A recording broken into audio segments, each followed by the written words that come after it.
All right, perfect. Okay, now everybody be on their best behavior, okay? Because now it's recorded. No, I'm messing. Anyways, now let's go ahead and get started. So, yes, you had these two different breakdowns. So the first one I gave you was a Socrative that had you guys do, and then the second one was and I'll cue and make. The second one was the actual PowerPoint that you guys had access to on the folder. Okay. Now, between the two of them, the folder questions were a little harder because those questions I pulled from various locations like Amboss. I pulled questions from Kaplan in there. So those were the more difficult questions. These questions here are very straightforward in the Socrative. Okay. But they kind of were similar between the Socrative and the PowerPoint questions. Did anyone have any problems with those? Like getting access to those?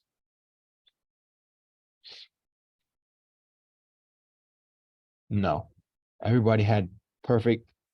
Okay, great, perfect. Access to the folder 2 questions.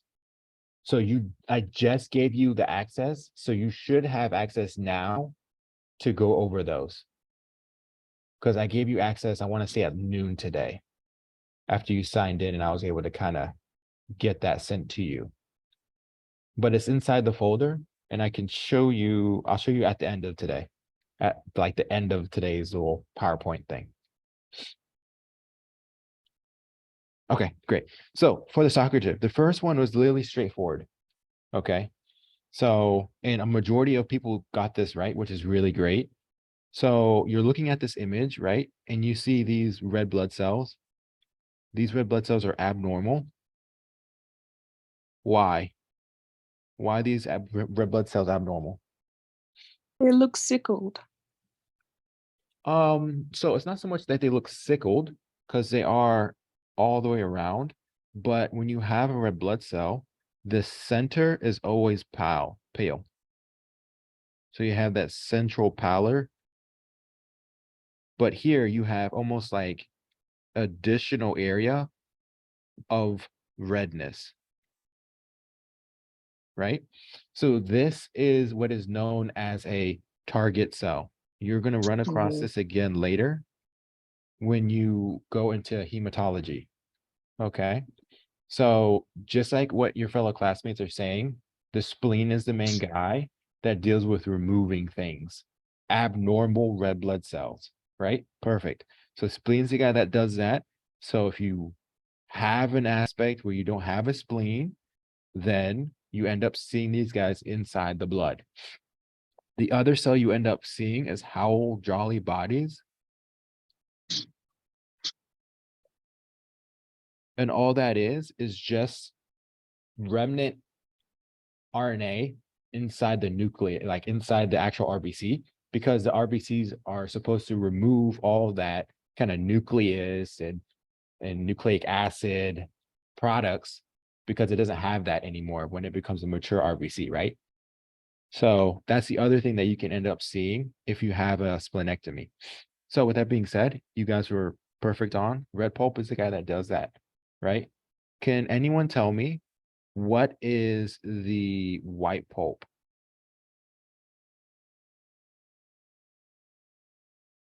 Because that's the other part of this, right?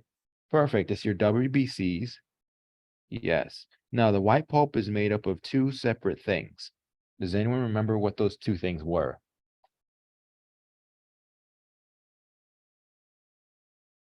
So I'm not really asking for what type of cells, but more of what the white pulp is made of. It's made up of two different parts in the spleen. You are right. There are neutrophils, there are macrophages, but the white pulp is made up of two separate things: the follicles,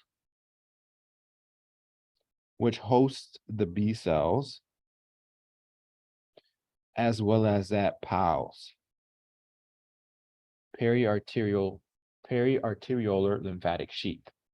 Okay, so these are the two locations that the white pulp it contains.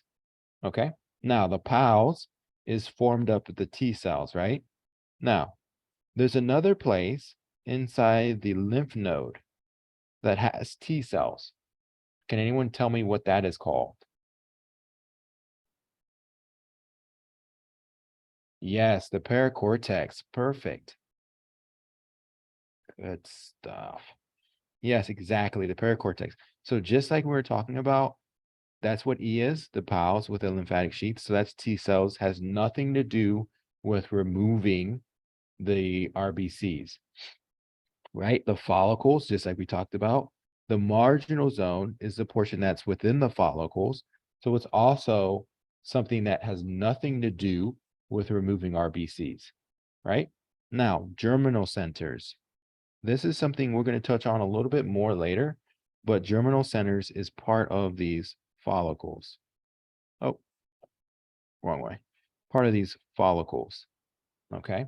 So within these follicles, you have germinal centers, and that's how you end up having a primary follicle versus a secondary follicle. And you guys may have ran across that whenever you were studying that there's two different types of follicles. Can anyone tell me which one of these is the active one? Is it the primary follicle that's the active one, or the secondary follicle that's the active one? Perfect. Secondary one is the guy that's active. So just like we talked last time, right? Whenever you get an white blood cell, right?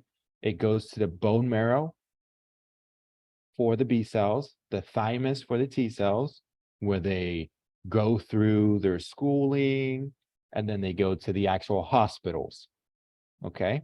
So this is where these residents, per se, or medical students, are seeing patients. And when they see a patient, then they become active and are now secondary follicles. Okay. This is specifically only for B cells, because B cells then become plasma cells, which are the effectors. Now, for those who have read up more on this, plasma cells are responsible for doing what? And if you haven't, it's okay. We will go over this when we do activation on Monday. What is the function of plasma cells?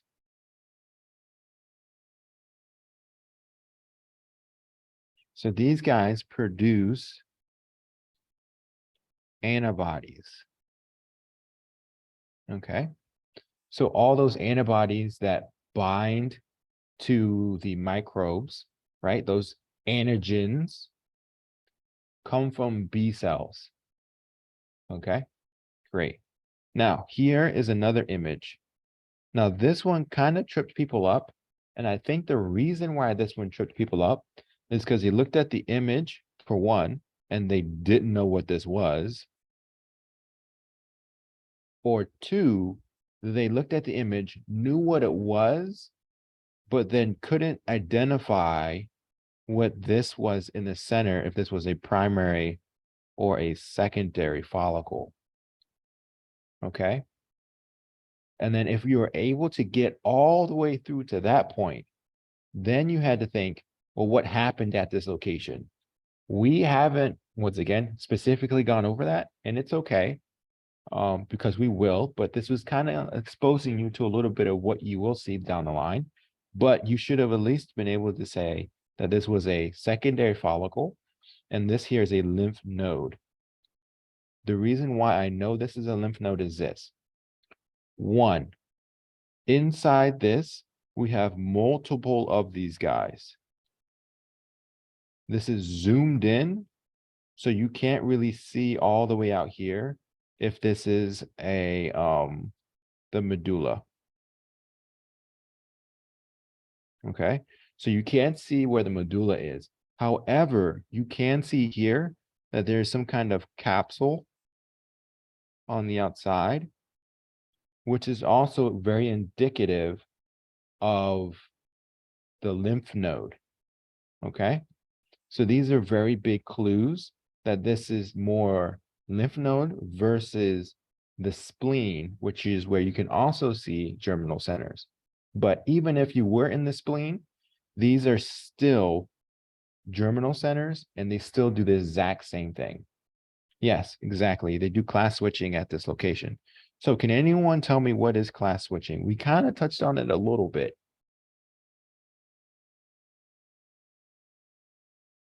We kind of touched on class switching a little bit. Yeah, so that's the IgE, IgA stuff, IgG. Does anyone remember what portion of the antibody becomes that? What changes for you to make it IgE, IgA, IgG, IgM? Remember you had, it looks like this. This is your antibody. You have this outside region, which is where the antibody or the antigen binds. And then you have this portion called the FC region.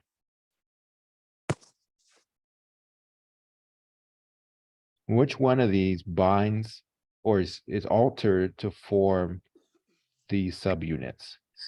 Yes, it's the FC region. So let me show you again. So this is the antibody, okay?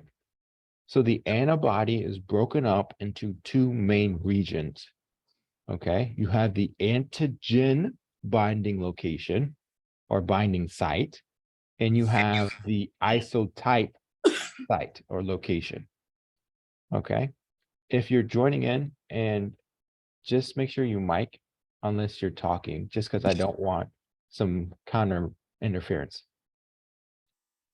Okay, thank you. So that is the determining location for isotypes. Okay, and that's what this is right here. This is the constant region and is always, always, always, always only determined by the heavy chain. So they could give you a vignette where there's some kind of mutation in the light chain. And then they ask you what portion of the antibody is not affected. Is it the FC region? Is it the antigen binding region? Is it the hinge region? What is it? It's always this FC region that's not going to be affected by any changes to the light chain because it has no play in it. Okay, it's only the heavy chain. All right, everyone got that. Now, the other big thing to make sure you remember as we move forward is that this portion here is also the portion that binds to cells. Now, there is a CD marker we talked about last time. Remember all those freaking CD markers? There was one CD marker that I said, this guy is where antigen binds or antibodies bind to it. Can anyone tell me what CD marker that was?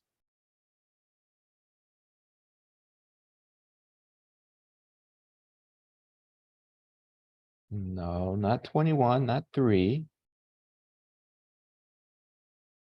CD16. Yes, CD16, perfect. CD16 is the one that this antibody on the FC region binds, okay?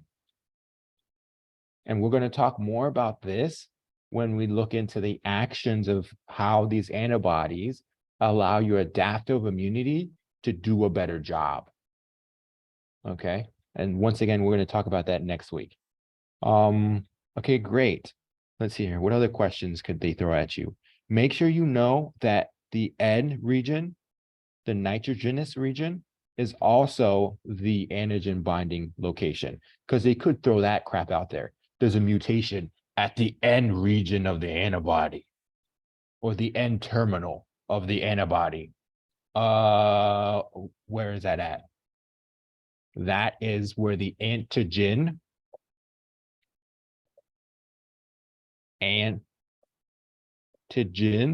binds to. Okay. while the carboxy terminal is where the cell binds to. Okay. Good. Any questions on that one? I'm just harping a little bit more on this one just because this was one that people missed a lot. All right, perfect.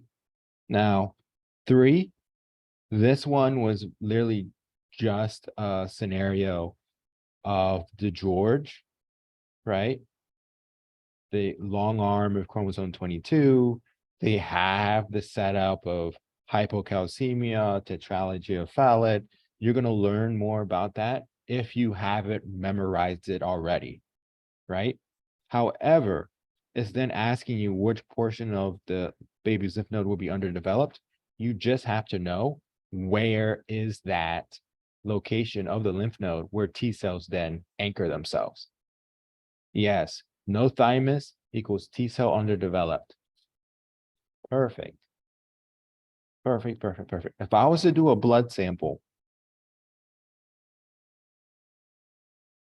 and someone with the George, what CD marker do you expect me to see?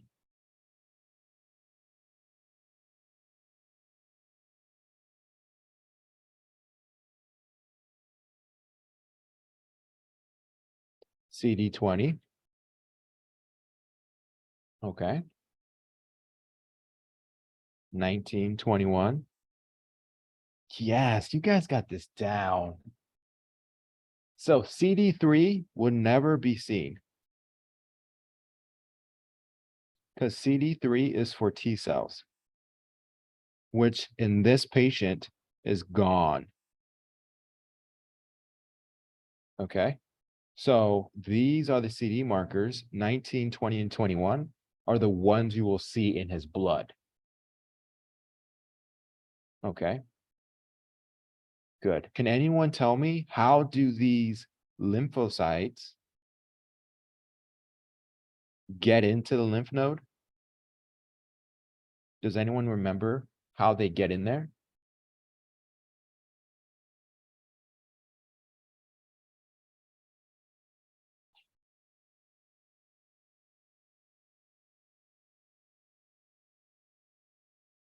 They got to get in there somehow.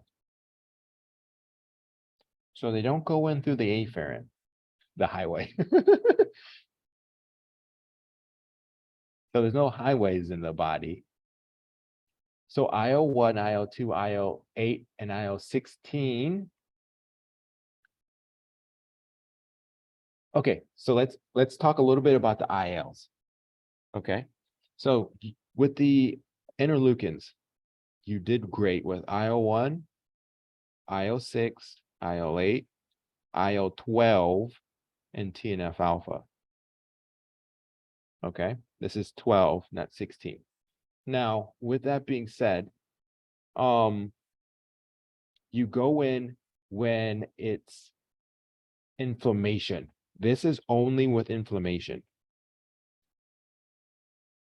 Why? Why is this only with inflammation? Yes, because macrophages are releasing it. Perfect. So when they get into the lymph nodes, there's no acute infection going on, right? They're just going there normally to be stored. And just like when your fellow students said, it's via that high endothelial venule, HEV. Okay. They get in through this way, and then they get separated into their particular locations of the lymph node.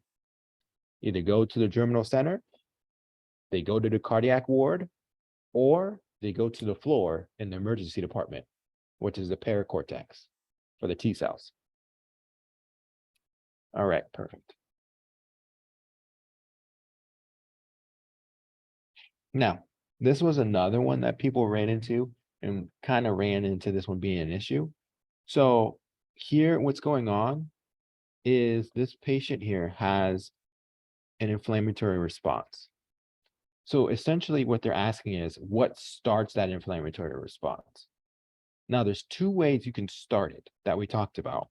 Does anyone remember what are the two ways that you can start an inflammatory reaction or activate macrophages?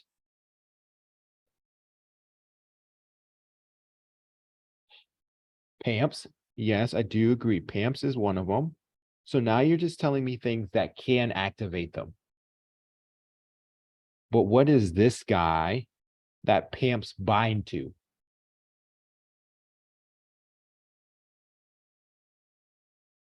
That's what they wanted you to know. They bind to these toll-like receptors, also known as CD what? If this was lipopolysaccharide, this would be CD, not 4, put a 1 in front of it. 14. CD14. Perfect. CD14 is the guy that binds to the PAMPs, particularly lipopolysaccharides. Okay. And then that activates the what pathway? What does that activate?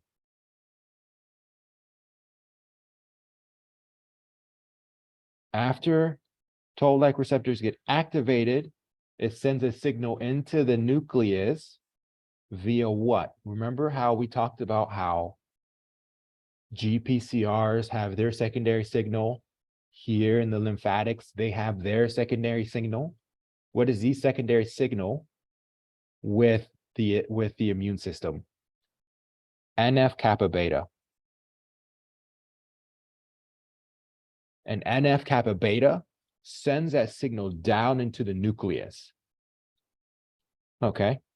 To then activate various interleukins and activate various genes to produce the inflammation. Okay. Now, the other way was what? Gout. If I say gout to you, that should hit a nerve. Crystals. Perfect. Crystals is the other way, right? It also goes the same line with like cell death and necrosis. Okay. But crystals is another way. How does that work? Does anyone remember? How do we utilize crystals to activate this immune response? So they start poking them. Yes, I did say that. They start poking them. And then what do the cells then decide to do? Okay. I think when I started saying poking and stuff, you guys went on this, think that yes, they do turn into Hulk. They do get mad, right? How do they get mad? They produce something known as inflammasomes. These inflammasomes, right, are the guys that then produce IL-1. IL-1 is the guy that stimulates that inflammation to occur at that location. Okay? Any questions on any of that? But these are the two ways that inflammation is going to go. Either it's going to use PAMPs with toll-like receptors, or it's going to use something like crystals or necrosis, any of those things to activate inflammasomes, which then activate inflammation. Okay. Perfect. Now, with that being said, this one here is kind of a gimme now, because we already talked about how inflammation, when we have NF kappa beta, it activates all those macrophage guys. And what are all the macrophage inflammatory markers? IL-1, IL-6, IL-8, IL-13, and TNF alpha. Okay. So with that being said, That's the guys. I'm telling you. Oh, 12. 12, not 13. Thank you. These are the guys that are responsible for making that inflammation occur. Okay. Now, with that being said, you just look up here and say, which one of these has these markers in them that portray inflammation? IL-1, TNF alpha. Now, they do have TNF alpha and IL-12. They also have IL-12 and IL-1. These other guys are not a big player. However, you then have to then think, how does inflammation occur? So IL-12 deals with activating natural killer cells in Th1. They're not big with the acute inflammation.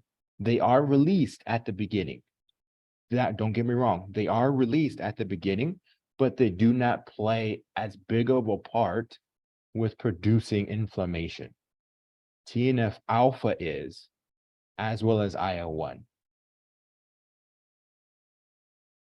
Yes, so many immunological drugs attack this. Yes, agreed. Without a doubt. So many immunological drugs attack NF-kappa beta, which you guys will talk about later when we do pharm. One in particular is glucocorticoids or steroids. And now you understand why those guys decrease inflammation, because you literally stopped all of the underlying interleukins that are produced by this factor. Okay. Any questions on any of that? Now, here, they're asking you, what is the reason for the CRP and the ESR being elevated? This is IL-6, right? Now, I'm going to ask you another question. What else is elevated from IL-6? Because this is essentially an acute phase reactant.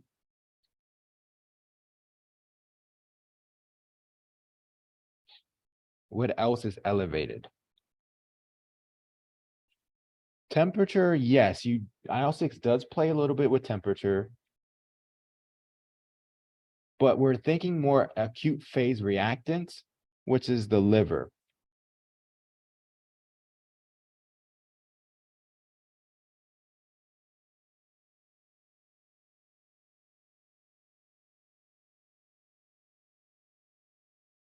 So what other factors? Like hepcidin, remember? Hepcidin's increased with acute phase reactants. What else is increased other than hepcidin?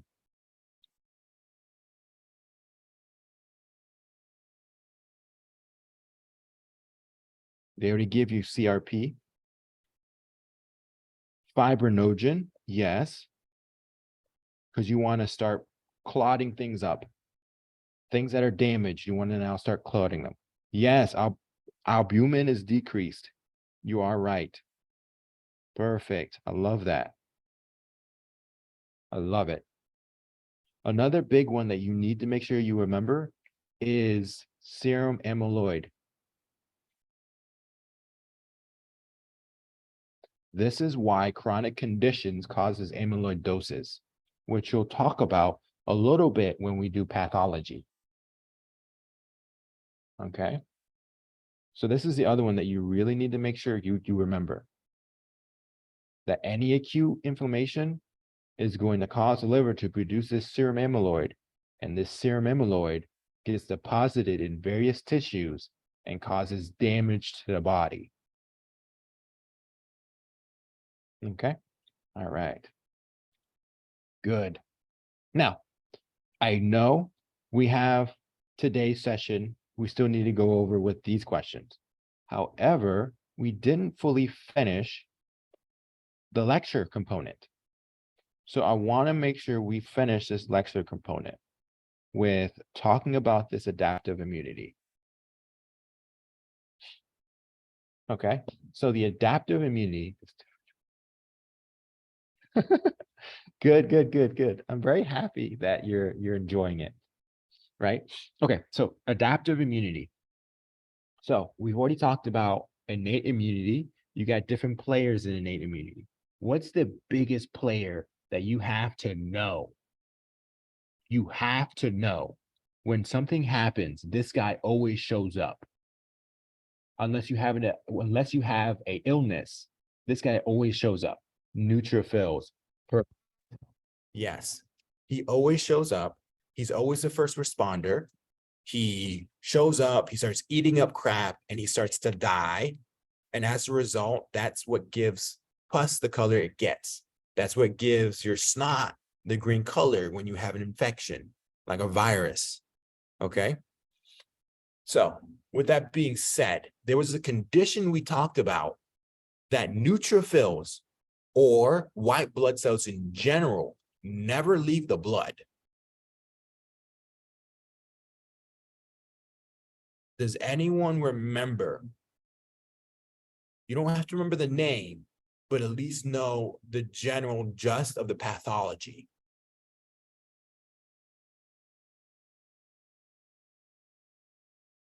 What was that condition? That neutrophils never leave. Yes, you get no pus. Perfect. I love that. You get no umbilical cord removal after birth.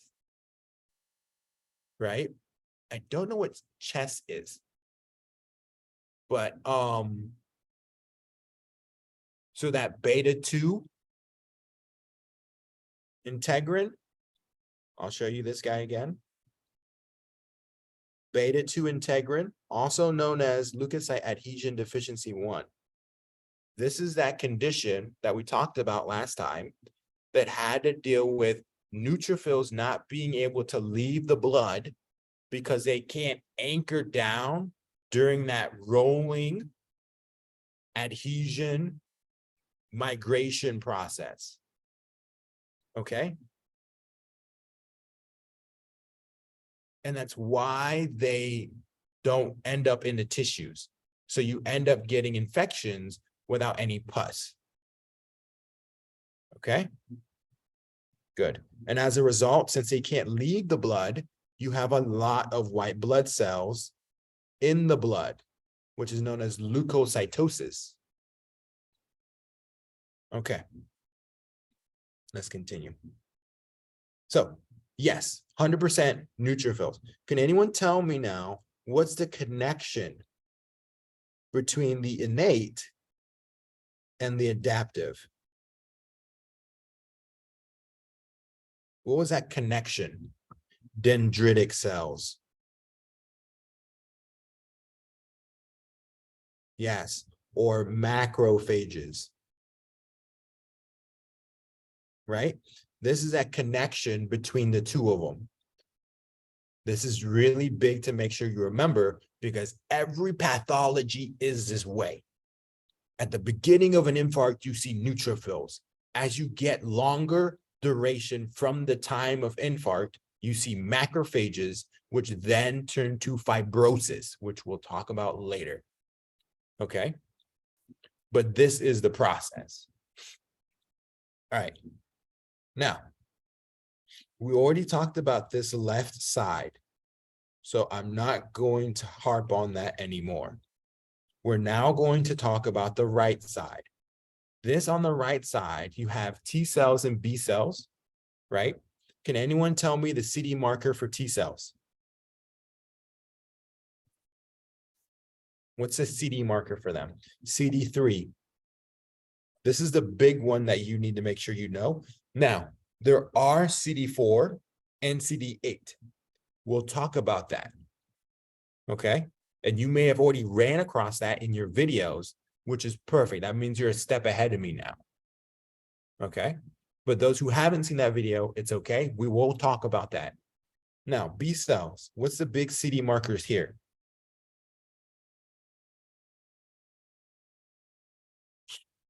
CD20. What else? 21 and 19. Perfect. These are the big ones for B cells. Okay. Now, I did not go in depth here with the VDJ recombination because that in itself takes a whole hour to 2 hours just to talk about. You will have a whole day on this when the semester starts. Okay. But just understand that this is how you develop variability in the antigen binding location.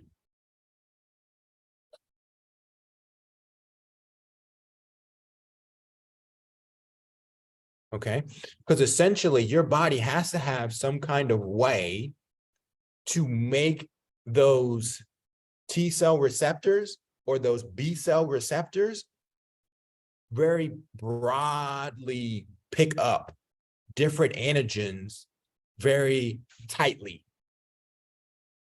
Okay, and the only way that can be done is if you have something in your genes that causes the actual genetic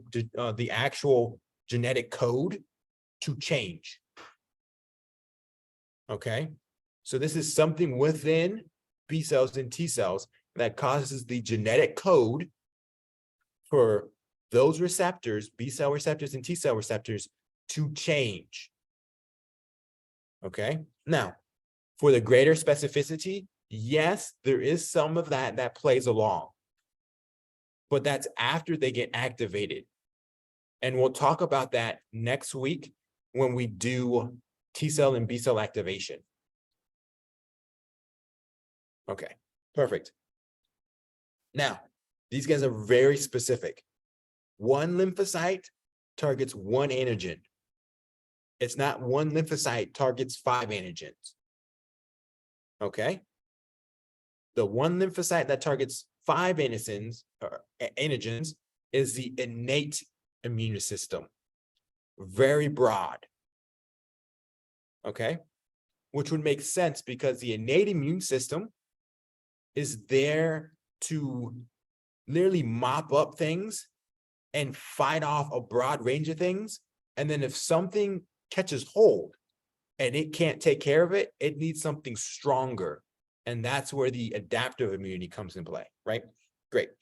Now, we already talked, there's 2 different cells, B cells and T cells.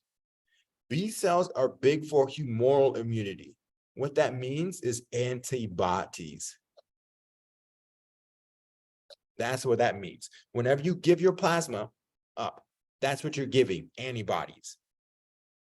Okay? Now, T cells are responsible for cell-mediated immunity. Cell-mediated immunity is whenever something infects a cell and that cell itself is now sick. When does that happen? Viruses. So, when do you think T cells are mainly played in?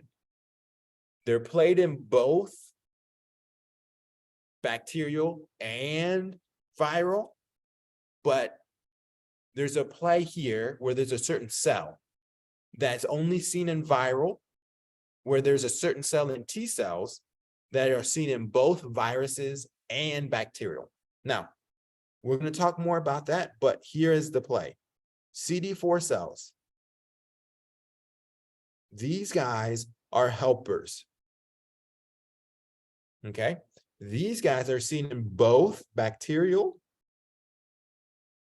and viral. The understanding you guys are saying with viruses is because you're thinking of CD8. CD8 guys are only viruses.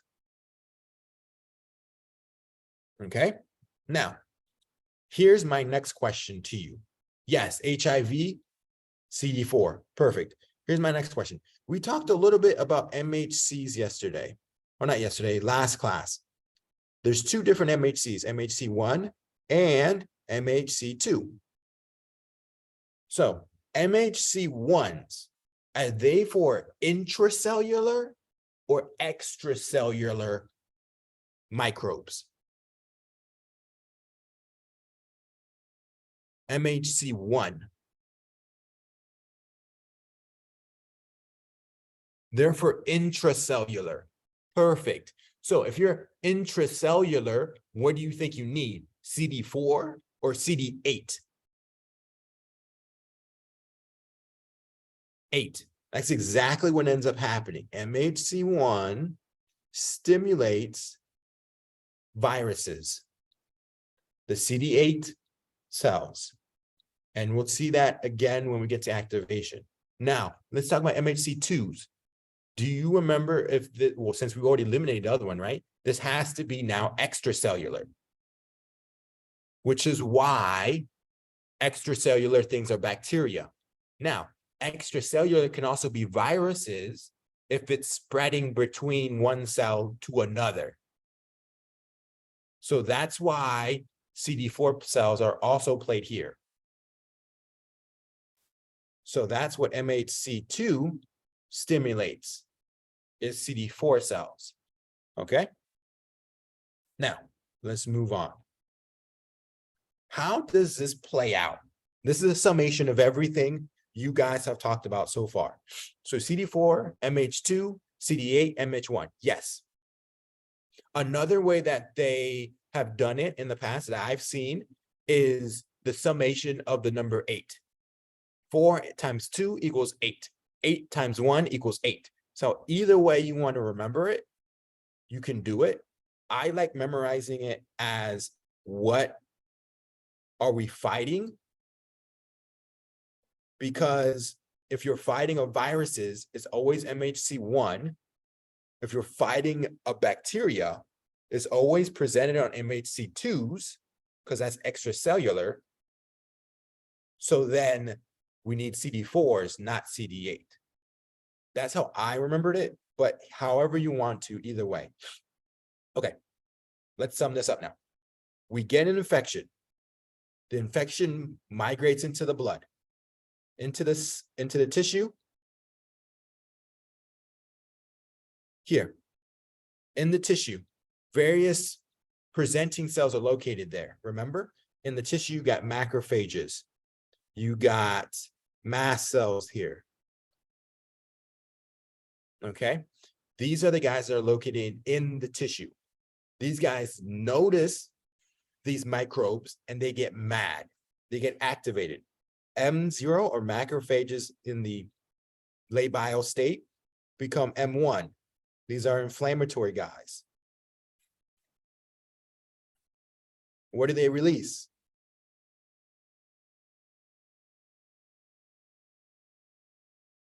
IL-1,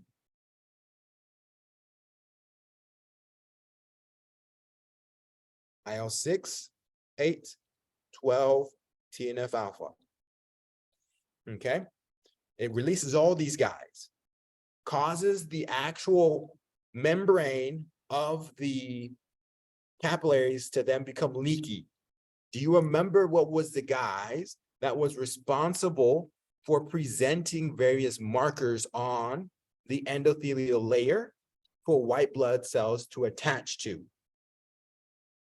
Which of these inflammatory markers are responsible for that? TNF alpha, I agree, and one other. IL-1.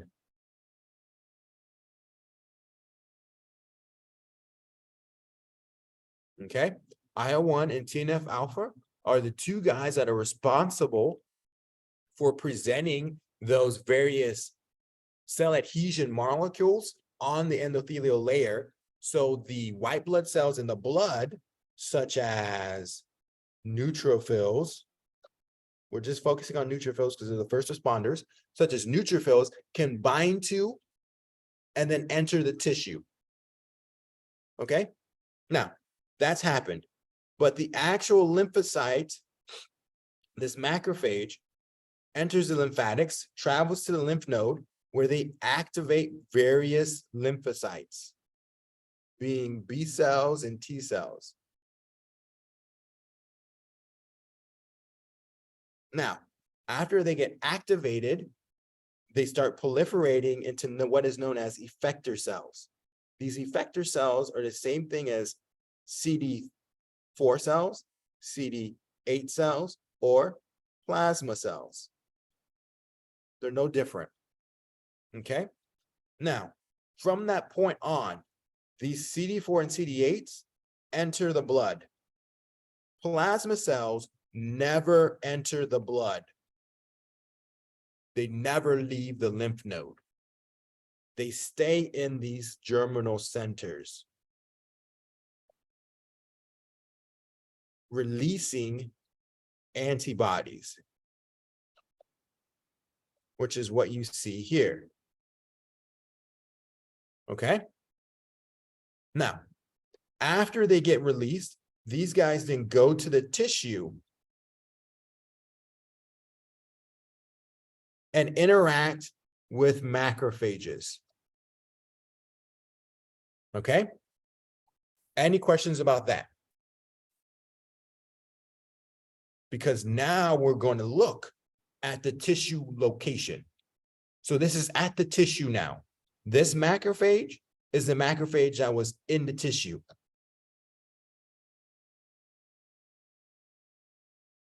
Okay? So this is already activated macrophage. When he interacts with a CD4 cell, he releases what is known as IL-12, which you already know because all the other inflammatory markers, okay? IL-12 stimulates Th1 cells to release something known as interferon gamma. Now, the last class, I told you interferon gamma is responsible for what?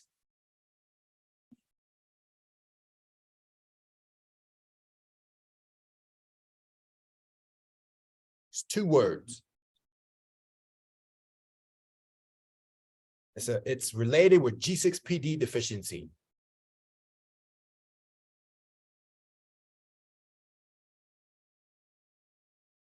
Reactive oxygen species,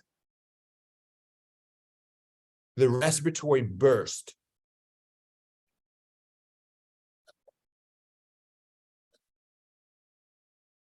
Remember that joke I made about Donald Trump talking about drinking bleach to help fight off COVID infections?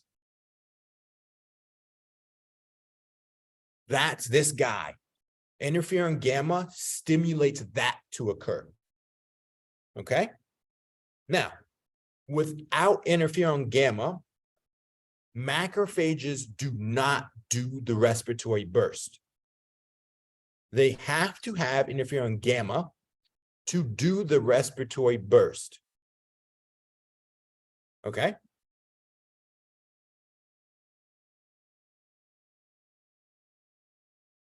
All right, perfect.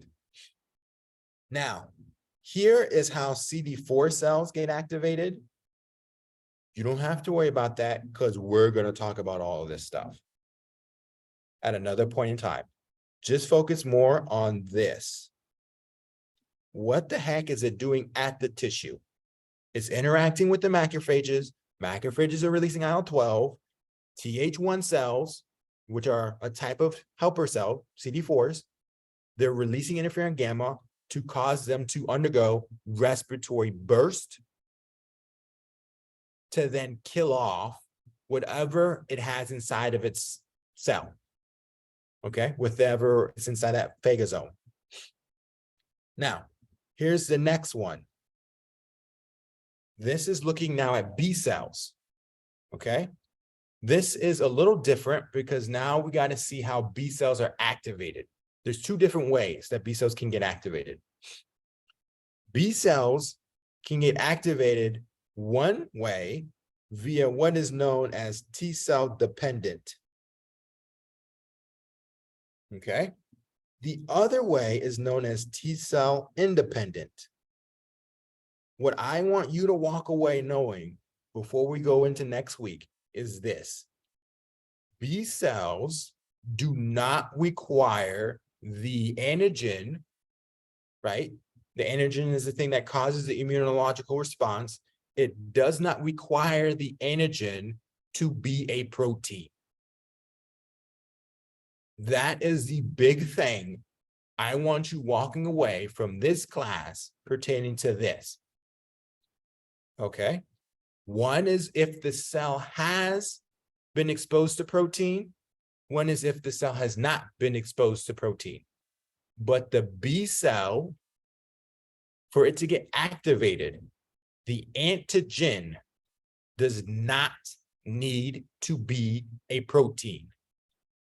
For T cells, for them to get activated, the antigen has to be a protein. If it's not a protein, the T cell's not getting activated. Okay? B cells can get activated if it's not a protein. And we're going to talk a little bit more about that next week. And yes, highly testable. Highly testable. This is how vaccines are made. This is how there's the people, like thousands and thousands of babies in the older in the older years survived because there was a bacteria known as Neisseria meningitidis that has no protein on the outside of it and was killing babies left and right. It wasn't until they developed the vaccines via this way were they able to stop babies dying from this bacteria. And it's the same way with Haemophilus influenza, which you guys know as the Hib B vaccine. And we'll talk about that next week. Okay. But one has protein because I said it can or it can without it. One is without protein. And as you can see, there's no T cell because there's no protein. Here, there is protein and you see a T cell. Okay? So that's the big difference. And we'll harp more on that next week. Any questions about any of that?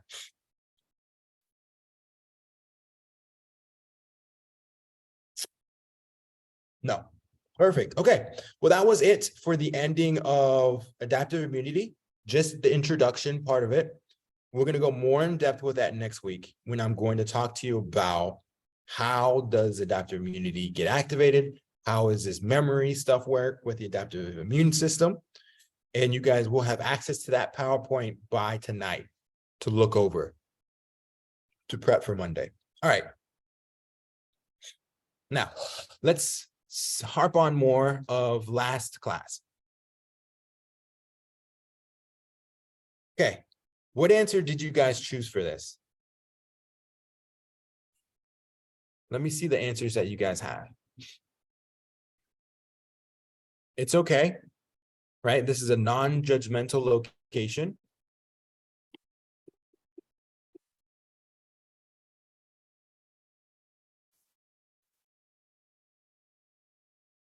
Okay, we got some E's. We got some A's, B's. I think what I'll do, I think on Zoom, I can set a survey up, can't I?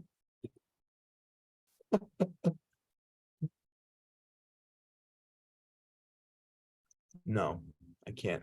That's Microsoft Teams. Okay.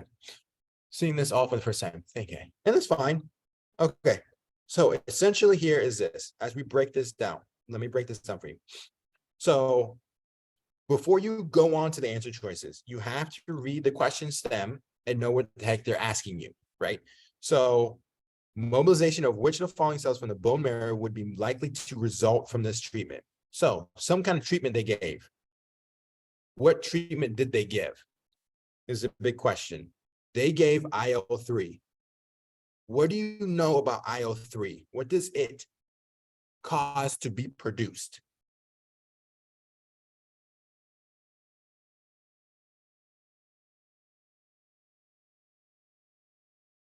Remember this graph that we talked about with the hematopoietic stem cells?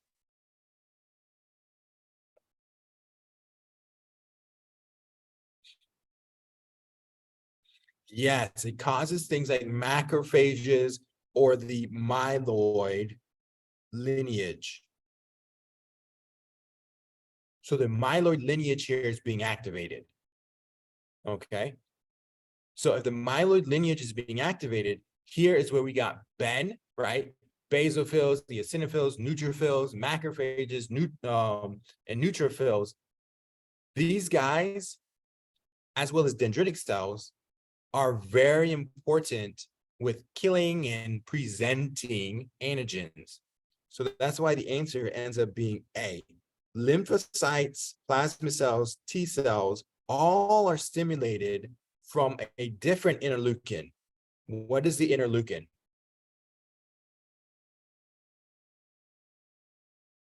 IL-7.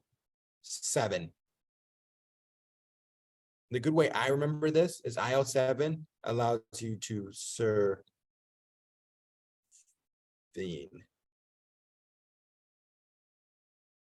as in like survive, but servine as in 7. Okay, which however you want to remember it, but IL-7 is the big guy for that pathway, which is a lymphoid. Okay. Yeah, it's fine. No worries.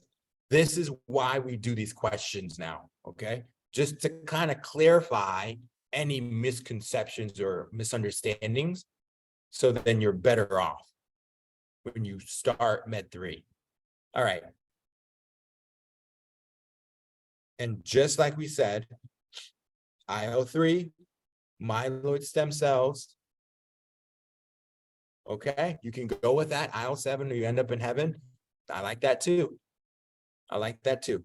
And just like we said, we got monocytes, neutrophils, eosinophils, basophils, platelets, and red blood cells being erythrocytes.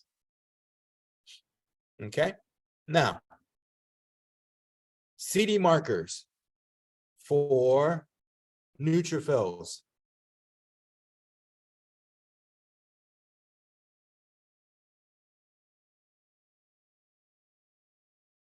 (14 and 16). Perfect. Same thing for monocytes. Great.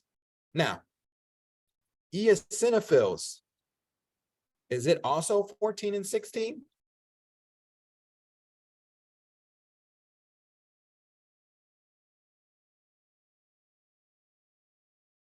So IL-5 is the guy that activates it.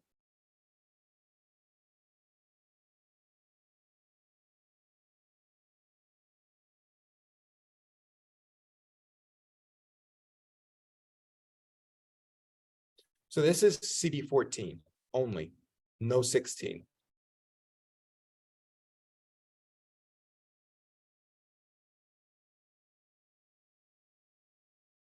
Okay. All right. So here's the next question. So with this one, there's no way I can make a little thing. So I'll just give you guys a few seconds, put in there what you think it is, what answer you guys thought it was, and then we'll walk through it.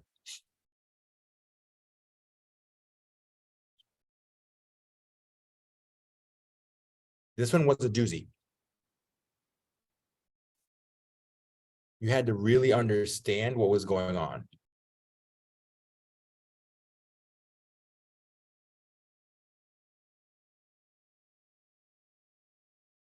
But these are the questions that you will see on your test moving forward.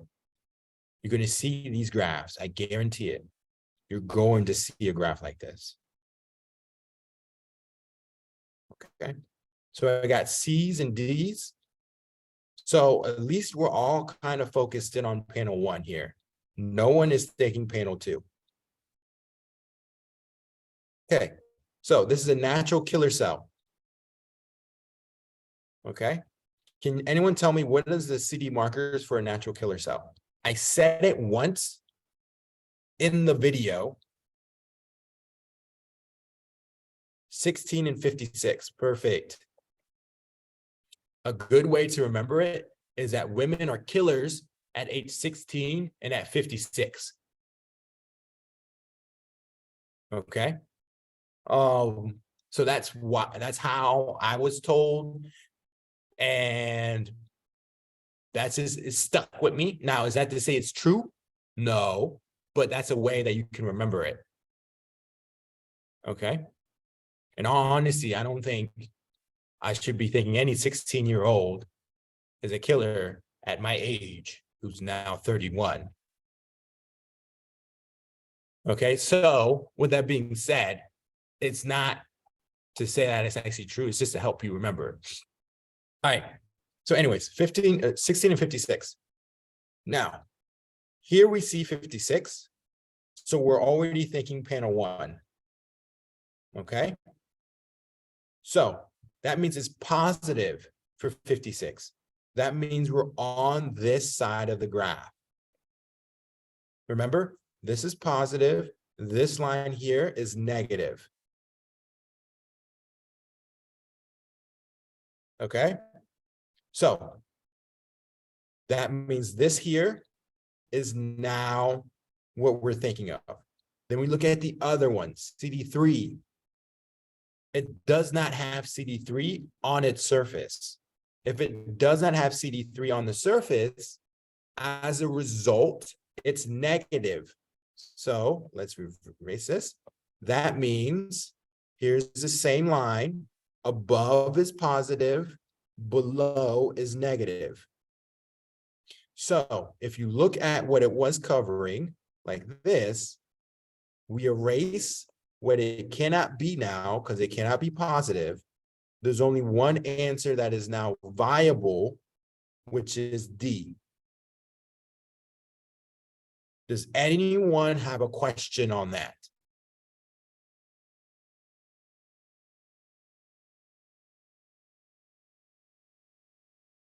This was a doozy. Okay, let's do it again. So, remember, when you see a graph, you split this into 2. Okay, you look specifically at either the x-axis or the y-axis, whichever one you want to do. Now, if it's in front of this line, that means it's positive. If it's behind the line, that means it's negative, right? So we know that CD56 is positive in natural killer cells. So as a result, we're already now crossed off A and C because that's negative. So now it can only be B or D. Now, the next thing we do is we then look at the other axis and we focus on that one, which is CD3. Now, this is the marker for CD3. Above is positive, below is negative. Natural killer cells are negative for CD3, not positive for CD3. If it was positive for CD3, you would be in box B. But since you're negative, this is now out of the box, and D is your answer. Okay? Don't worry. There's another one just below, a few questions down, same concept. Okay? So if you ended up doing that one, my advice to you is take a few seconds, move on down to that one, try to make that change to that answer and see if you're right, because there's another one of these, a little questions down. But that's why this answer is D. All right, any questions on that? No? Okay, good. Let's keep moving on. This here is once again how you approach these questions. They told us that this sample was in the blood, so it's very simple to know all types were in that location. And then they just made you wonder, okay, well, which one of these is the guy? They even told you what cell they're looking for, which was a natural killer cell.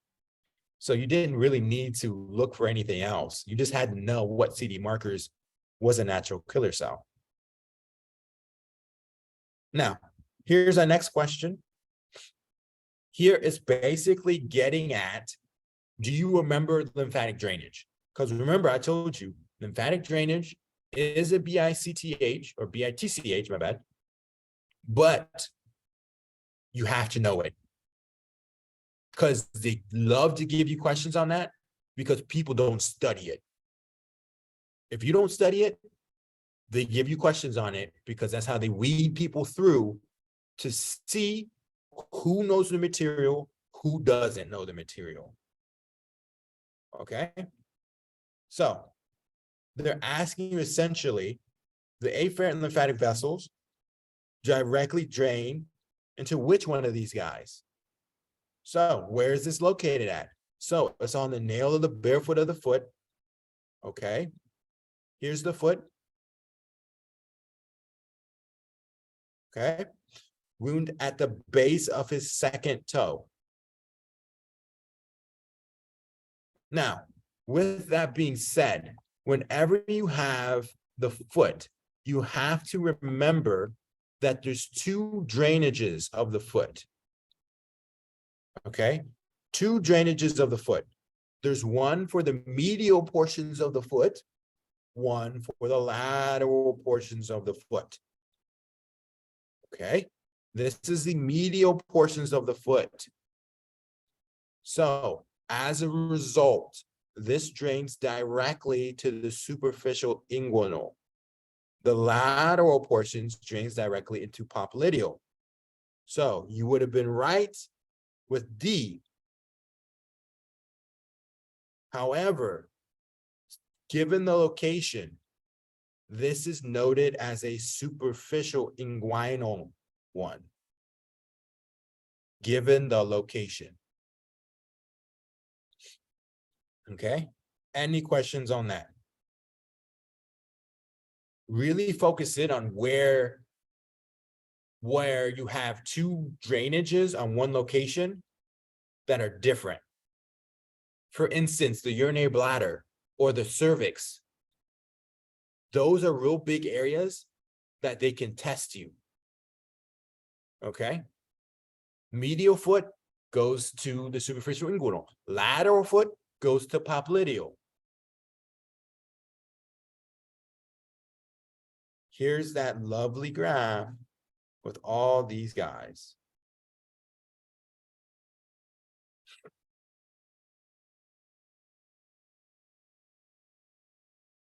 Yes. So with the hand, they're more or less just going to say axillary. They don't really say anything extra with that pertaining to lymphatic drainage. I haven't seen a question where they want you to say specifically one side or the other. It's always going to be the axillary or maybe this guy here in the antecubital fossa. Yes. So this is the page 97. I gave the page right there for you in the first aid book. Any other questions?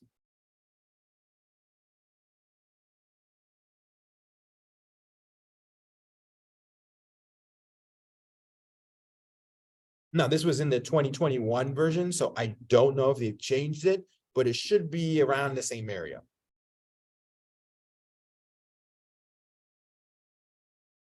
Yeah, it's literally just looking at it and then working through it. Now, here is asking you, here's this person, right? He has enlargement of the right supraclavicular nodes, and interferon gamma SA is positive. What do you think that means? Now that you know interferon gamma, so yes, it is TB. You are correct. But tell me more about interferon gamma, because we talked about it with macrophages. Yes, so this is where interferon gamma is trying to activate the macrophages to undergo the respiratory burst.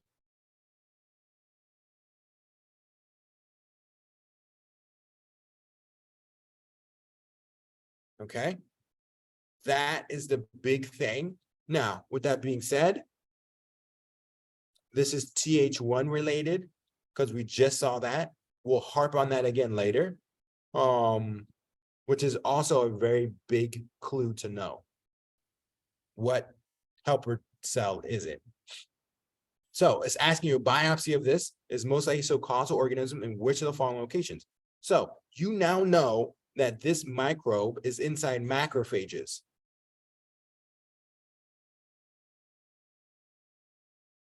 So if it's inside macrophages, where do you think they're going to show up in the lymph node?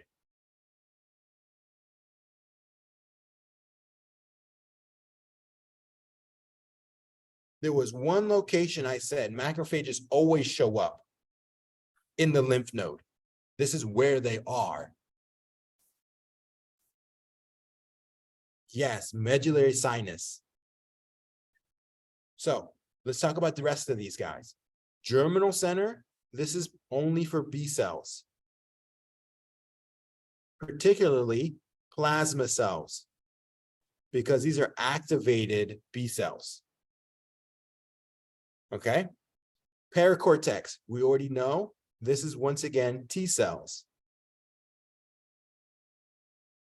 Now, mantle zone, this is that area around the B cell, but once again, has to deal with B cells, not macrophages. Okay, and lastly, the periarterial or lymphatic sheath. This is in the spleen and deals with T cells. Okay, yes, you can think of it like that. Macrophages are in the medullary sinus. Good. And that's what we discussed last time when we went over this. Okay. Good. Any questions about that?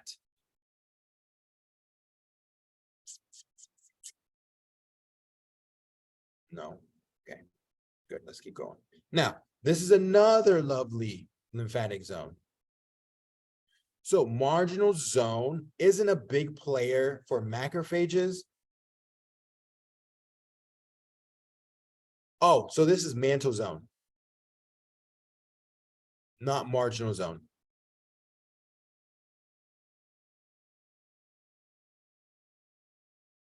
Okay. Yes, you are right. Because in the marginal zone, you do have macrophages. So that is completely correct. However, in the mantle zone, it's B cells. To be exact, it's inactivated B cells. Okay. Now, here's another one that was literally just you knew it or you didn't pertain to lymphatic drainage. This is talking about the cervix that shows squamous cell carcinoma.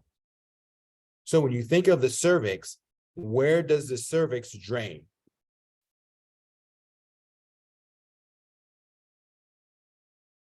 Yes, internal iliac.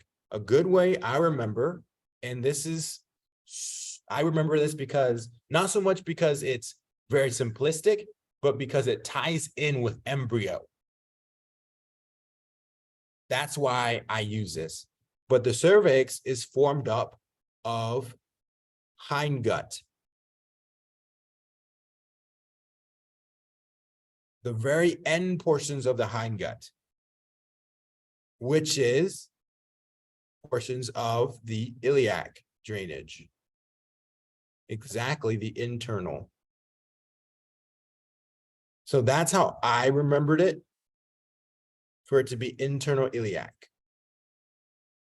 However works for you, just make sure you know it. Periumbilical.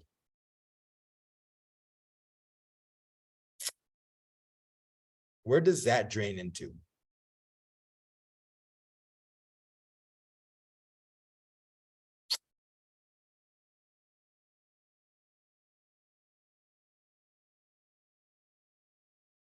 Like, here's your belly button. Above it is what?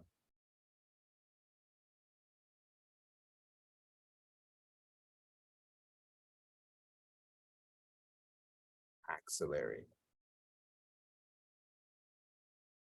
Below it, superficial inguinal.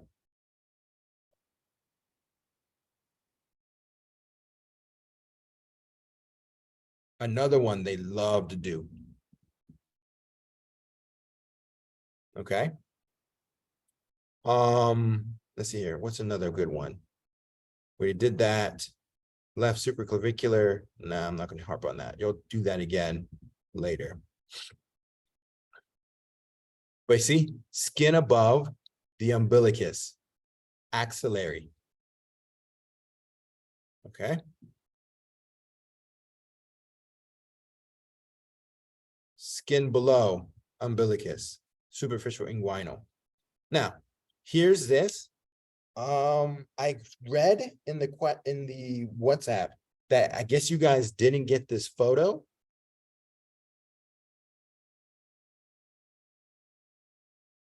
Is that correct? Oh, shoot. I'm sorry, guys. But essentially, this is the photo. So they're pointing here, which is noted as a germinal center.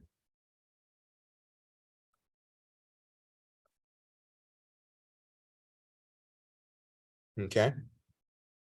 So with that being said, this is a germinal center. It is asking you which of the following processes most likely occurs in this region. What happens here? Yes. Yes, yes, yes. Isotype switching. Exactly. And that's what we just harped on. That's what we just harped on. Okay. Perfect. And we went over this, so I'm not going to go over that again. Here's the next question. What did you guys think with this one?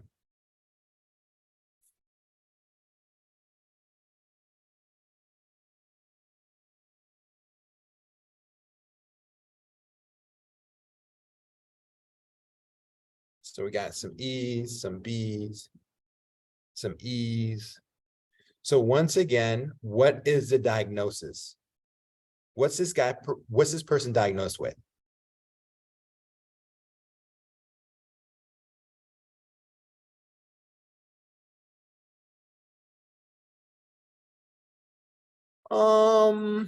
So if it was, so that's a good question. So if this was leukocyte adhesion deficiency 1, then you wouldn't just see a lack in the paracortex. And a lot of times when you have this deficiency, it has to deal more with neutrophils. And the reason why is because neutrophils, once again, are the first responders. And they require that inflammation that we talked about with IL-1 and IL-6, and no, not IL-6, IL-1 and TNF alpha, to then allow them to anchor themselves to the endothelial wall and then come in. Okay. Here with the lymphocytes, it's not so much that they can't attach, right? It's more of you don't have any in the paracortex area, which is the T cell zone. Would this question's pathology be the agenesis of the thymus due to third? Yes. So you won't see CD3. Yes. you'll see CD19. Exactly. E is the answer for this one. To George. Yep.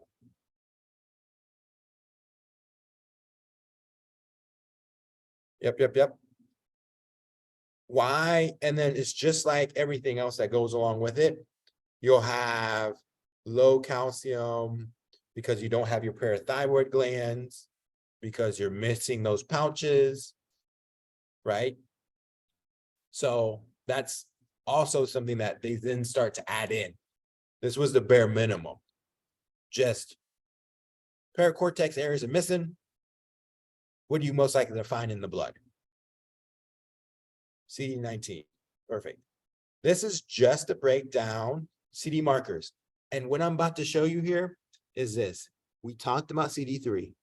We talked about CD4. We talked about CD8. We talked about CD14. We talked about CD16. We haven't talked about CD18 yet.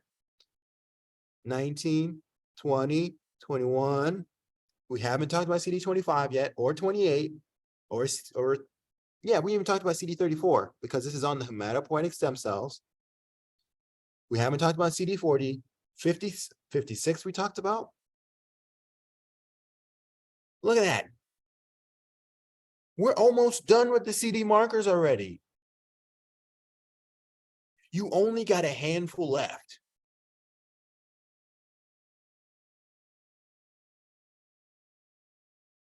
Okay. Now, with that being said, these are the most important ones.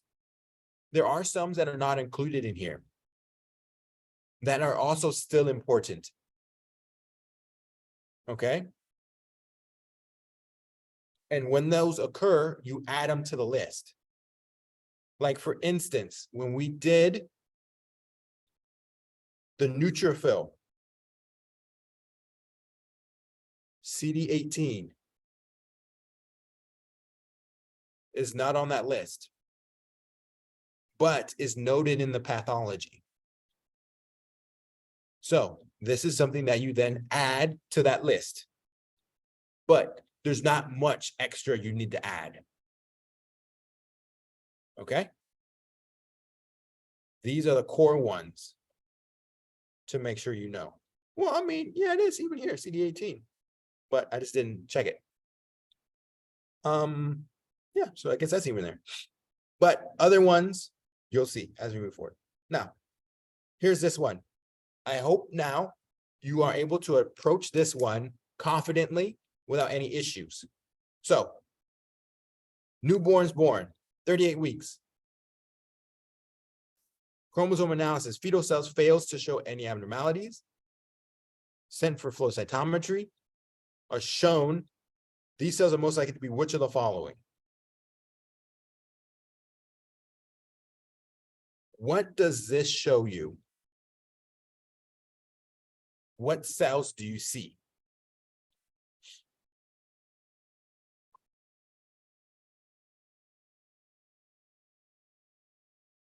So there's CD4 positive. What else? And CD8 positive.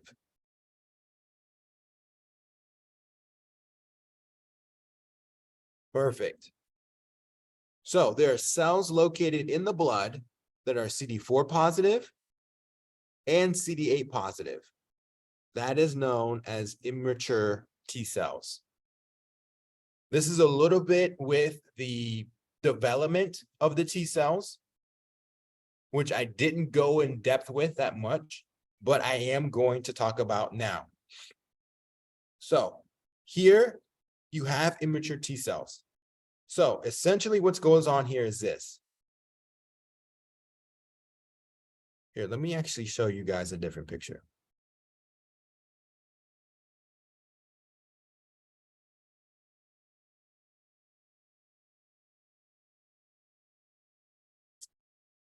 This picture. And I'll add this to your guys' PowerPoint that I'll give to you.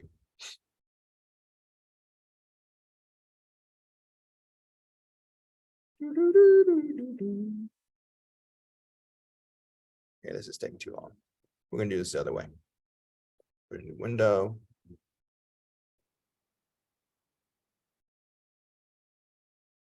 and drag and drop.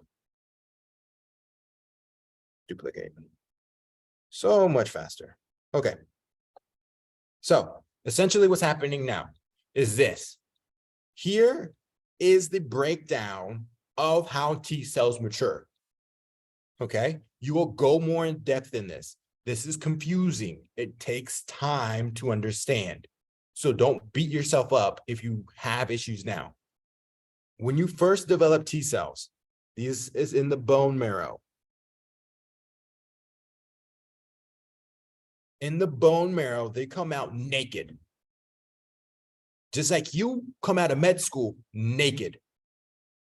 You don't know nothing. You don't have no school real affiliation with you other than the badge you have on your arm.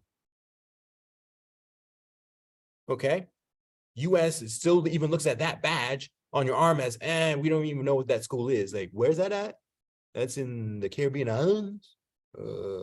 What? So you're naked essentially. That's exactly how these precursor T cells are. Now, when they get to the thymus, they become double negative, which is the same thing as having no CD4, no CD8 markers. In the cortex of the thymus, they then present both CD4 and CD8. So this is showing you that you have immature T cells because you got both CD4 and CD8. T cells are supposed to be either CD4 or CD8, not both. Okay, so they then go through an array of tests, just like you go through an array of tests, and they end up being CD4 or CD8.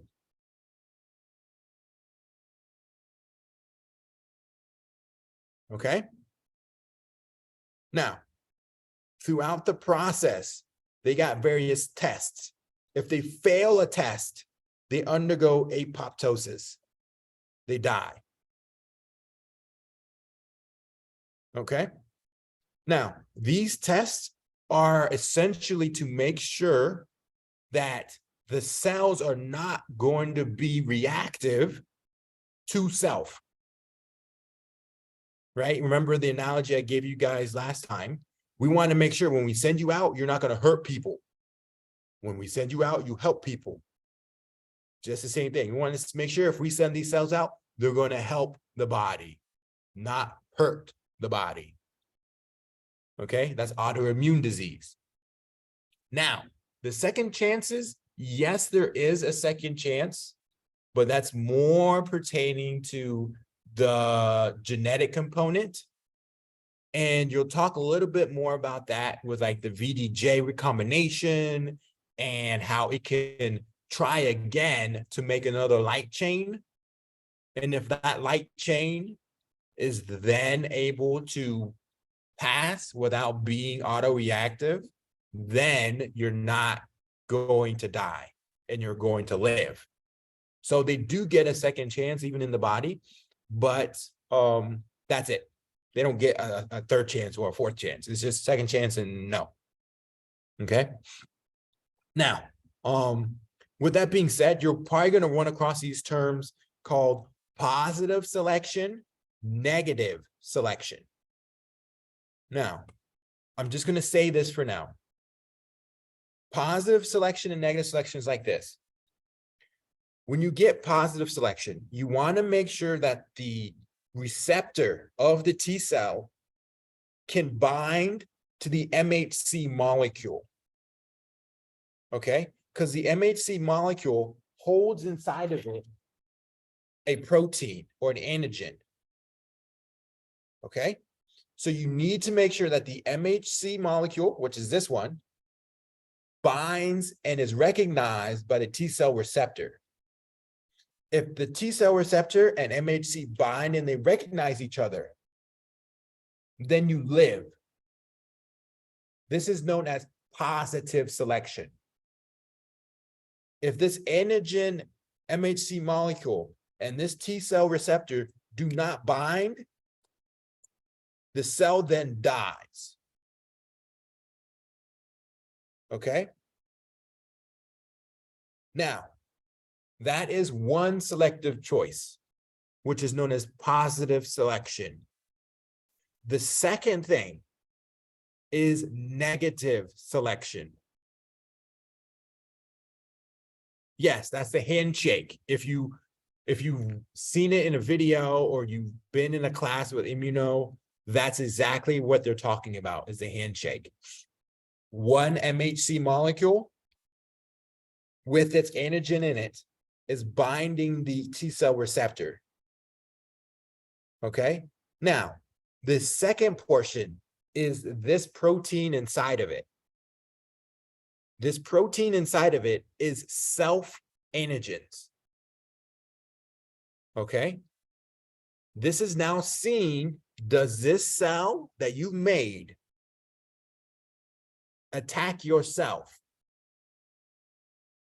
Because if it activates to this self-antigen, that means when it goes out into the body, it's going to get activated by your self-antigens and start an autoimmune disease.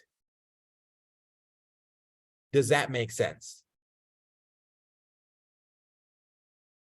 Okay, perfect. So as a result, they bind, and if it can recognize this antigen, it dies to prevent autoimmune disease.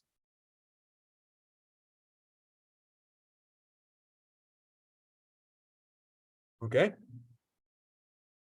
Now, that's positive and negative selection. You will run across this again when you go through lecture. So if it's a hard time now, don't worry about it. Let it stew. Watch your videos, go over the material, move on. Do not sit there and struggle on it right now. Okay? Just kind of put this at the back of the mind, like, okay, positive, negative selection. One is with the MHC binding to it. One is if one causes autoimmune diseases, one doesn't. That's fine. Because when you go to class, you're going to be able to really anchor that down. Okay, perfect. So now let's go on to the next question. With this one, what do you guys think this was, answer-wise? So, 2-year-old boy, severe immunodeficiencies.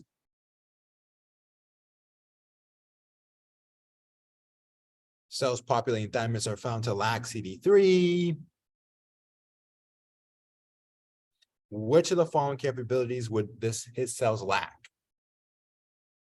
So, you guys say B, ability to express CD4 and CD8. What is CD3? Can anyone tell me what CD3 is? Other than a marker on a cell, what is it?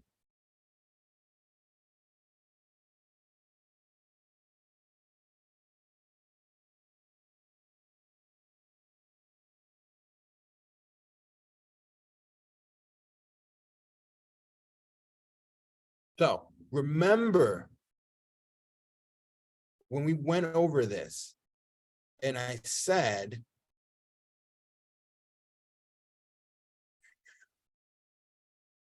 where is it?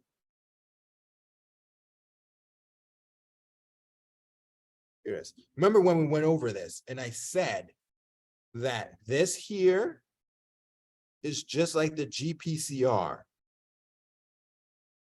And as a result, it produces, so it's like that. So the secondary messenger is NF kappa beta. And then I said on the T cell, it's also the CD3 that sends a signal down via NF kappa beta. Remember? So this is a guy that is responsible for responding to stimuli. Does that make sense? CD3 is a guy that's responsible for responding to stimuli. So when we look at this, there's only one of them that's dealing with responding to a stimuli, and that is D, which is the answer. Remember, CD3 is a marker, yes, but the big thing is this. It is a signal transducer. It sends the signal down to the nucleus to activate the cell. That is big. Okay? If this was a B cell, it would have been what?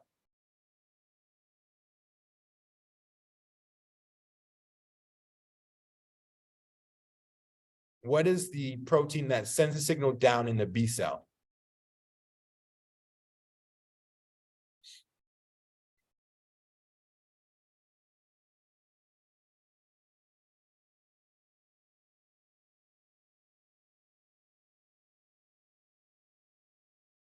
Ig alpha, Ig beta. Okay, that's the guy that is responsible for sending the signal down in a B cell. Okay, to do the exact same thing that the T cells do. They both do the same thing. They allow you to respond to a stimuli. But one is Ig alpha, Ig beta, and one is CD3. One is for B cells, one is for T cells. Okay? Got it. Good. Good, good, good. Now, innate immunity questions. What did you guys think this was?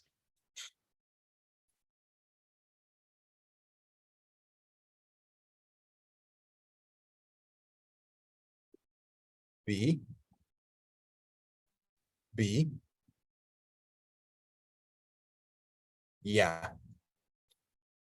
This is textbook presentation. You have a non-healing wound. Why do you have a non-healing wound?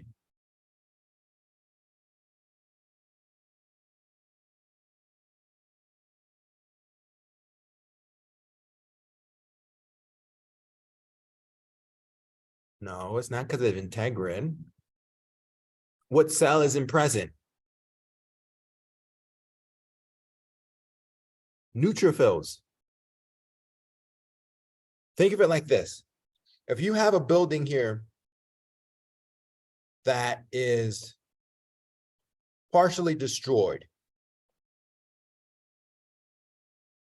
and you want to then fix the building, or let's say build a whole new building, what's the first thing you have to do? Destroy the rest of the old building to build a new one.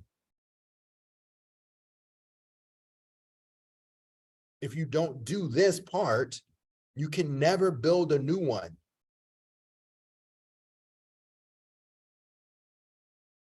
So you can never heal wounds properly because you can never remove the old dead cells.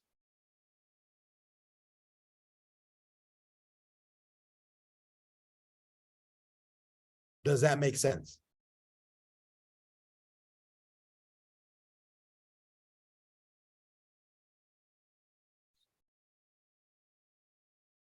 Which is why the umbilical cord, right, doesn't fall off. Because if you ain't able to remove the dead cells, then you can't build new cells to close off the umbilical cord and cause it to fall off.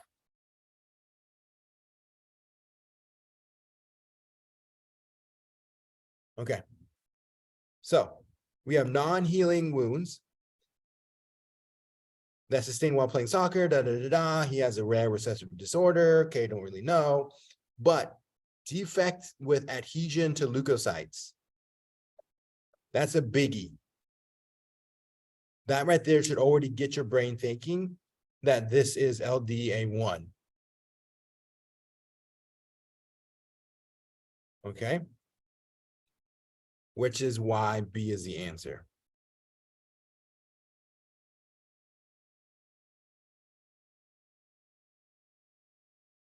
Okay? Any questions on any of that?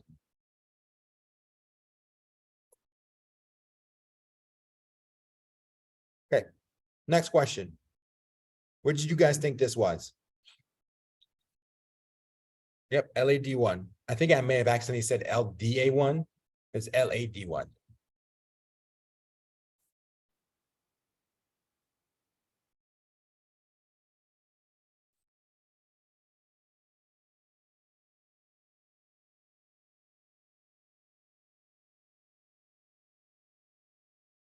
Okay.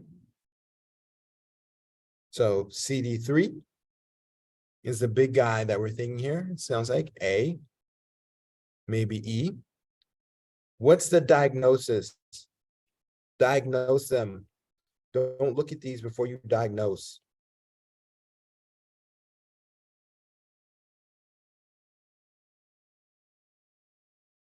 No thymic shadow. Heart issues. Cyanosis of the lip. Cleft palate. He has involuntary carpal and pedal muscle spasms. What is that due to?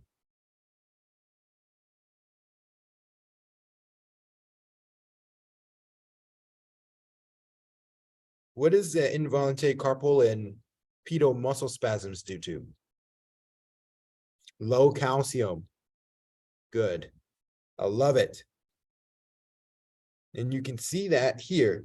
Calcium's really low. Everything else looks normal.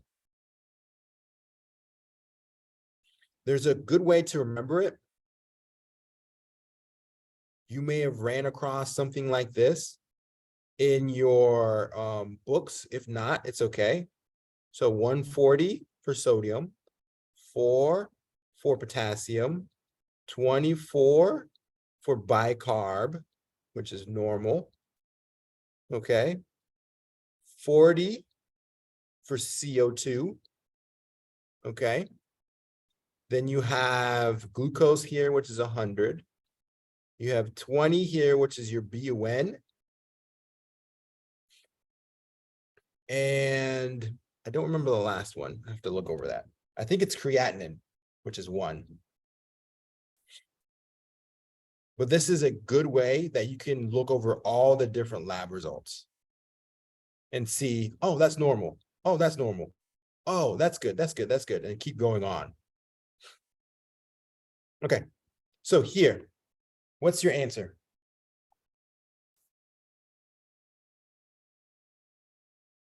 Is there a pattern? What do you mean by pattern?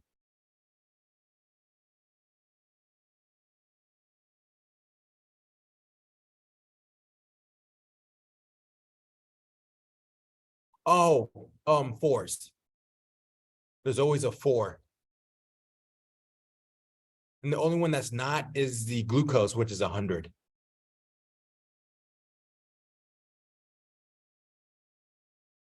It's like the rule of 4s.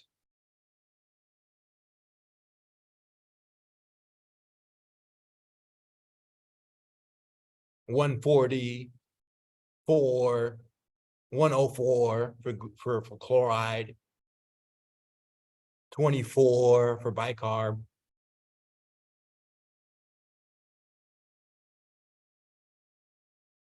Okay. I hope I answered your question on that one. Okay, so C, A. Now, here is basically saying that you have a PAP that's activated. When a PAP gets activated, what happens? What happens when a PAP or PAMP activates a toll-like receptor? What happens?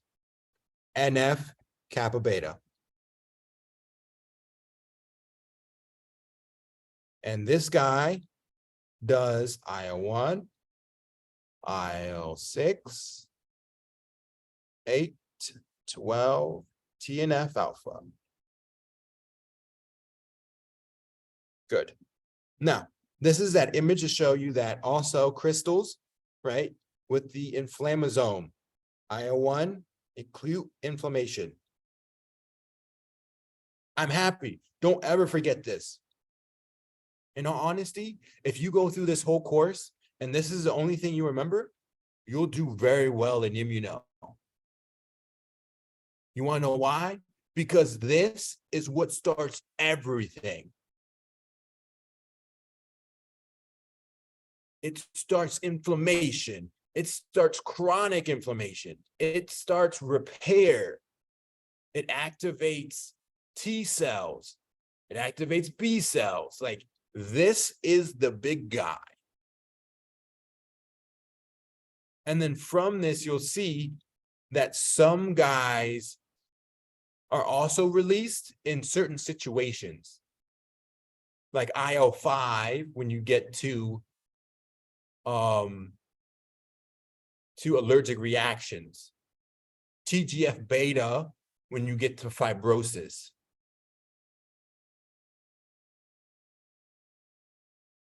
All right. That's the end of it. So we got 10 minutes left with some change. Is there any concept you want me to clarify before we move on? Because essentially, I'm not really going to go back to this topic. Because we're just now moving on to add more stuff. Add on adaptive, and then add in complement, and then add in the deficiencies.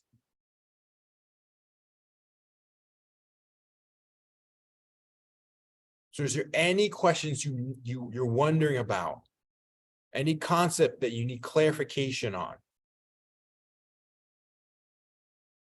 before I start rapid firing questions at you?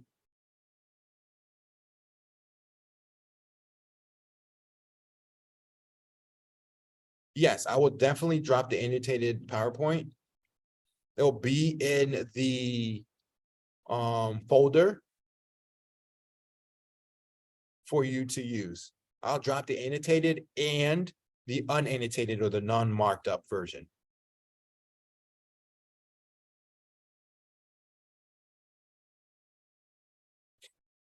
Okay, so now let's do some rapid fire then. So at the beginning of the lecture, we talked about innate immunity, and we talked about the chronic inflammation. What cells do you mainly see in chronic inflammation?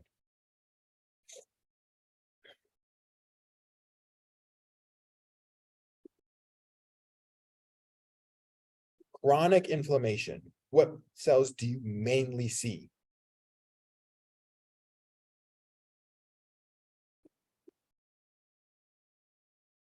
In chronic inflammation, the cell you mainly see is lymphocytes,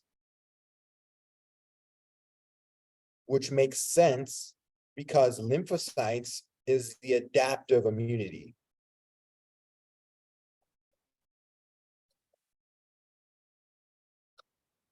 Okay? Bless me, I'm sorry.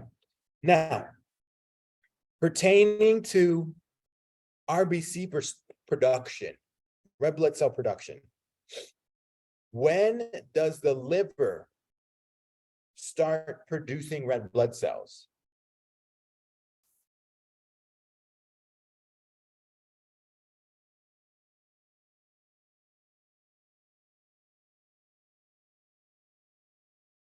When does the liver start producing red blood cells?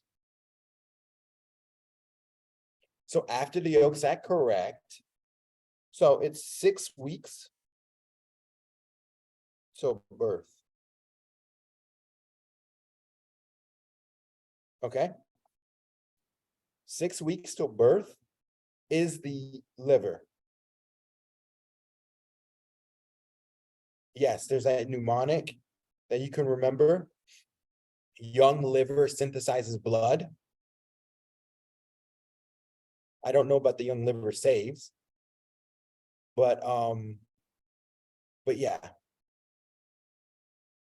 Okay, and then just make sure you understand like the general timeline. Okay, like 6 weeks, you have the liver. After that, you have the spleen. Around 10 weeks. It's kind of around the same concept of fours. The body loves fours.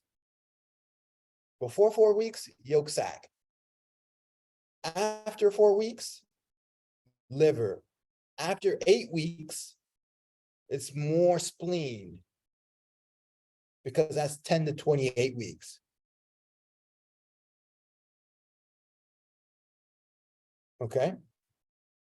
So that's another way that you can try to remember what each one is. What white blood cell is the most abundant in the body? Neutrophils, perfect. What white blood cell is the least abundant?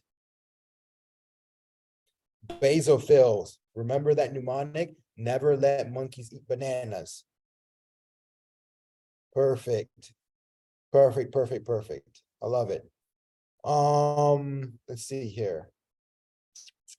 Oh, tell me a little bit about primary lymphoid organs. What's the primary lymphoid organ for a B cell? Bone marrow. T cell. Thymus. Perfect. Yes, yes, yes. We talked about the antibody, talked about that. In the cortex of the thymus, are those double positive or single positive T cells?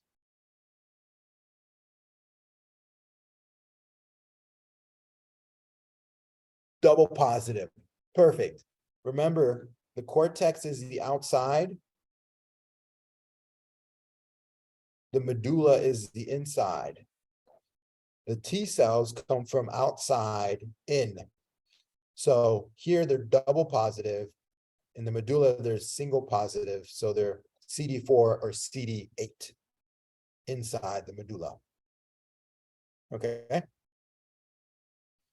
Now, let's see here. What else can I ask? Man, you guys, we've gone over all this stuff. Trying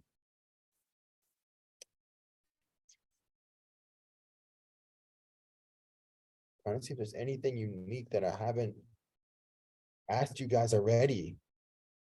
Talked about the acute phase reactants. Talked about IO1. Inflammation. Gosh, man. Oh, okay. Here we go. Tell me the steps of acute inflammation. Like, how do the neutrophils get into the tissue? Tell me the 4 steps. This is another big concept you need to make sure you know.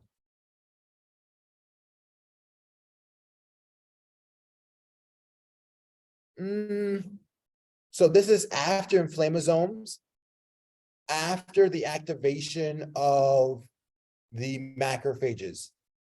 The 4 stages: margination, rolling, tight binding or adhesion, followed by diapedesis. Here's the next question. Is this at the arteriolar end or the venual end that this occurs? Good. Do not forget, this is post-capillary venule that you're undergoing margination. A lot of people tend to get it mixed in with how edema occurs. Edema happens at the arterial end. You're pumping too much fluid out of the capillaries at the arterial end that can't come back in at the venual end. Okay. So that's the big difference. And we'll talk more about edema later. But now, what is the markers, or not markers, what is the stimulus to allow the endothelial lining to present E-selectin?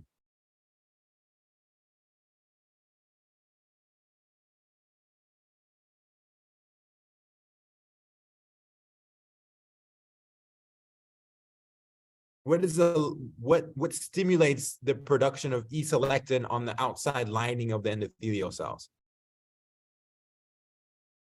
What is it? There's two of them. If I've said it, you guys should know it.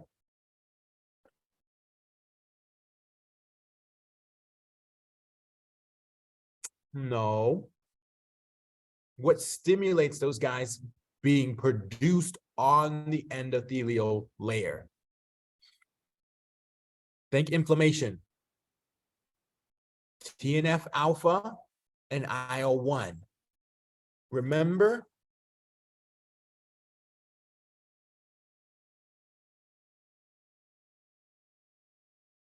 This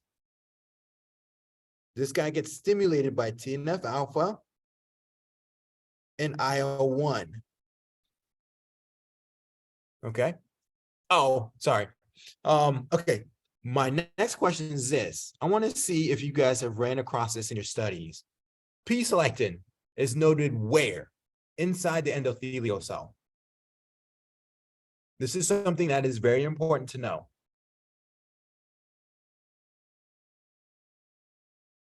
There's a factor with clotting that's also in the same thing.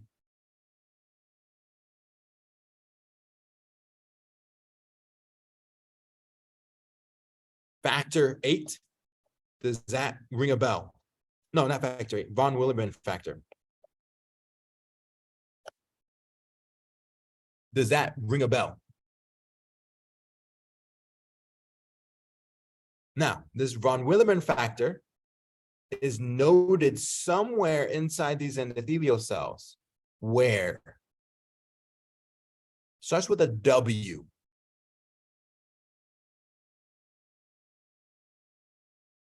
Weibel-Palade bodies.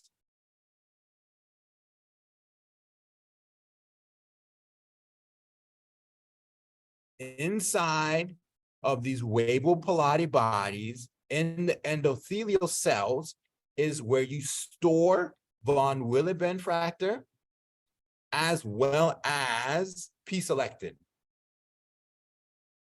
So another way they could ask a question is this. IL-1 stimulates the endothelial cells to release P-selectins from what?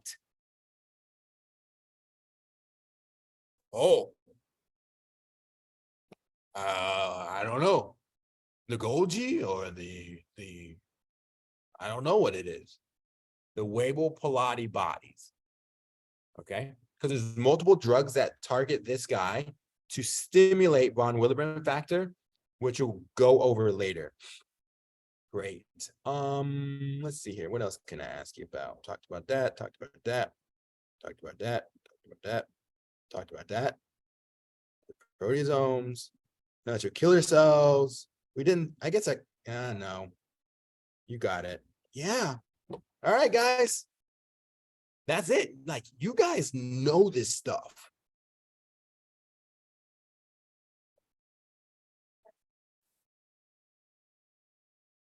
Now is the time to now look at the next stuff, which is going to be adaptive immunity for next week. Okay? Does anyone have any questions on any of this stuff? Make sure you know this. If you had a hard time on those questions, please, please, please ask me. I can go over it. If not, then good. If you want to just mull it over and wait for the semester, that's cool. They will also go over this in the semester. Yeah. All this stuff you'll go over in the semester. So let's look at our Let me stop. I'm going to now stop the recording. Yeah, the lymph drainage is also very important, which I didn't go over it because it's literally just memorization, right? So let me stop the recording real quick.